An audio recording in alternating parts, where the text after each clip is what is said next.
My mother-in-law, 65 female, asking for my 34F wedding ring back twice. You haven't had kids. My husband, 40 male, and I, 34 female, have been married for 9 years. His family has been absolutely horrible for about 7 of those. Everyone is local to our area. Reader's Digest. Mother-in-law, 65 female, used to be a real estate agent, RE firm manager. She helped my brother-in-law and his affair, while his wife was pregnant with twins, secretly purchase a home, while lying to his wife. Brother-in-law then two-timed wife and mistress for 3 years. My mother-in-law enabled and lied in wild ways to help him keep it secret, truly. 6 years ago, mother-in-law was discovered to have committed wire fraud, escrow fraud, and possible embezzlement of $300,000 plus from a real estate firm. IRS investigated and could not find evidence enough to charge her criminally for embezzlement, but mother-in-law did lose her relicense permanently. Her mom paid off the other crimes, settled outside of court. Mother-in-law has since been on the verge of a third bankruptcy while trying to sell life insurance to pay her bills. My father-in-law, 70 male, is in terrible health. Mother-in-law has told me, you caused brother-in-law to cheat when you and husband got married. Brother-in-law lost his entire support and best friend. We sat down and had a conversation with mother-in-law and father-in-law about this and other issues. It was received but not really improved after. Husband and I did marriage counseling 4 years ago to figure out how to save ourselves from this insanity. Decided to see them 2x a year, basically Easter and Christmas, Thanksgiving at most. He's in therapy weekly now and recognizes the toxicity. 3 years ago on Christmas we had father-in-law over for Christmas. Mother-in-law waited for my husband to leave the room, and asked for my heirloom wedding ring back. Husband overheard, came back in, and mother-in-law stated it was because she wanted it to stay in the family with a grandchild, and we hadn't had kids. We said absolutely not, that was my ring. This year on Christmas, she asked for it again. Once again, claiming she wants to give it to our niece, 3 product of the brother-in-law affair, as we haven't had kids. My husband got angry and shut it down. We should have just walked out. Mother-in-law stated she wants it to stay in the family. My husband said, we are family. I'm so over it. A pregnancy would be very high risk for me, so this repeated issue is triggering, hurtful, frustrating. We've thought about fostering, adopting. My in-laws would not see that child as a true grandchild, their issue. When is enough enough? I'm tired of going to even one event per year and feeling emotionally abused at the end of it. I'm ready to go no contact. I don't want to put my husband in a situation where he has to choose because I did. Our marriage is wonderful, but his family is just too much. We have amazing friends and chosen family.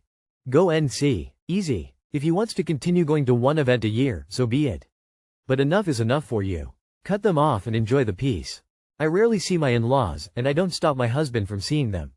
I don't make him choose. I simply have said that I'm not going, but have a great time. Holidays are no issue because I see my husband every day. If he isn't here on the obligatory date, then so be it. He recognizes the toxicity and stays just present enough. You can do the same. Mother-in-law has told me, you caused brother-in-law to cheat when you and husband got married. What kind of mystical wedding was this where you gained control of your BIL's penis? I'm sorry your husband's family is trashy. I agree with the people who say go NC with her. Tell her you will leave it to her in your will. She's definitely gonna pawn it. Bet she wants it for its value. Get it valued and tell her it's only worth a few pounds as the stone is cracked or something. Bet she stops asking for it. I, 29M, finally proposed to my girlfriend, 30F, of 10 years. So why'd I feel so empty? Finally built up enough savings to afford a proper ring. I do gig work so income is unsteady. Proposed Christmas Day despite numerous warnings from my female family members. Felt a genuine need to pop the question. Proposed at home, girlfriend was taken aback, says, it happened so fast and was caught off guard. Overall, she's disappointed with my proposal, but still says she wants to marry me. Admittedly, I should have taken more of what she wanted her ideal proposal to look like into consideration. Says I can make up for it by planning another proposal, so currently am. But at the end of it all, I feel so unloved and empty. Edit. I truly didn't expect this many eyes to see this. Regardless, thank you everyone for the words, whether positive or negative. I really needed to hear all of it. At the end of the day, I realize I messed up royally by rushing the proposal and using Christmas Day essentially as a crutch for my poor planning. I can only hope to do better moving forward. Question. Do you actually want to get married? So everyone told you that a Christmas proposal was a bad idea. You did it anyways and now you're not happy. Surprised Pikachu face? Give us context to your mate. What did she want out of the proposal? Also, you are the only one who can answer your own question, NGL. From the other side, maybe she feels undervalued and like you didn't put any effort into it if you made her wait a decade for it. What warnings did your female family members give? You've been together 10 years and had to save up to buy the ring, yet you still didn't plan a proposal. You had 10 years. It seems like you did it because you felt you had to. My 26M, pregnant fiancé, 25F, is not aware of her condition? Hey Reddit, my 26 male, fiancé, 25 female, and I recently found out she's 4 months pregnant. It was unplanned, but we wanted to have kids anyway, and abortion, which wasn't even on the table, was out of the question at the time. Unfortunately, my fiancé is quite unpredictable and sometimes reckless. When we first met, I thought it was really great and exciting because she is so spontaneous and adventurous. But now that she's pregnant, I'm quite worried. Recently she's been talking about flying somewhere next week to go bungee jumping. Various other things have also been mentioned, and this is really just an example. Her job is very flexible and has always allowed her to decide in the morning, for example, that she wants to fly to another country. She has done the latter really often. She is really erratic when it comes to making decisions and rarely involves me. Unless we have a date or something, then she wouldn't fly. It all comes as a total surprise. Later she might come to me and say that she wants to get a chainsaw license or something. I've already spoken to her and she said that she certainly wouldn't change her personality. So now I'm at a bit of a loss as to what to do.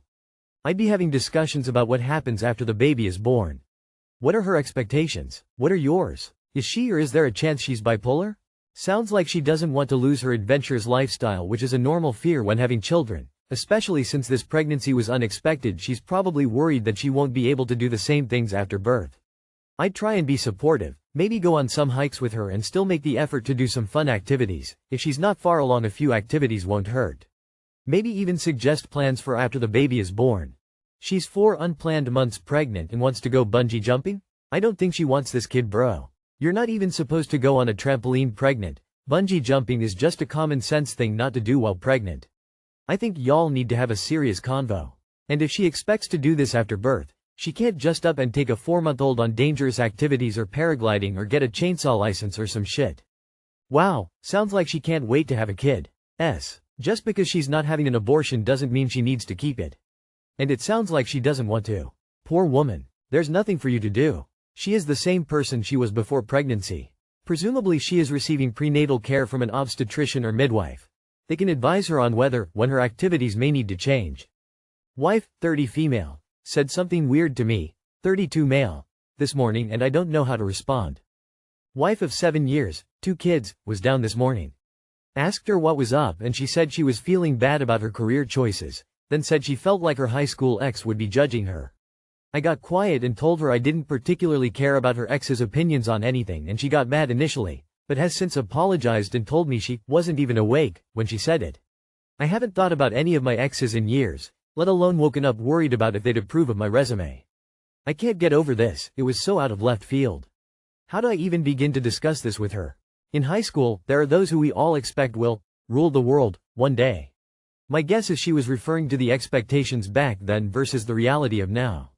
I don't think this has anything specifically to do with that teenage relationship. Did you ask what made her think of her ex?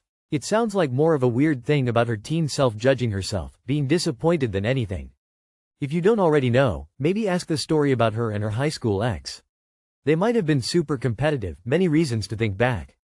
She was probably coming out of a weird dream. I say real wacky shit when I'm just waking up. I have dreams of being in high school at least once a month. I wouldn't worry about it. She woke up out of a midlife crisis dream, nightmare. I don't think we need to take seriously stuff people say when they're still half asleep. But it might be good to explore why she feels she has failed somehow. And make her feel better. She was sharing feelings of worries of being judged, and then you essentially said you didn't care and judged her. Maybe approach with curiosity instead if she's sharing something vulnerable.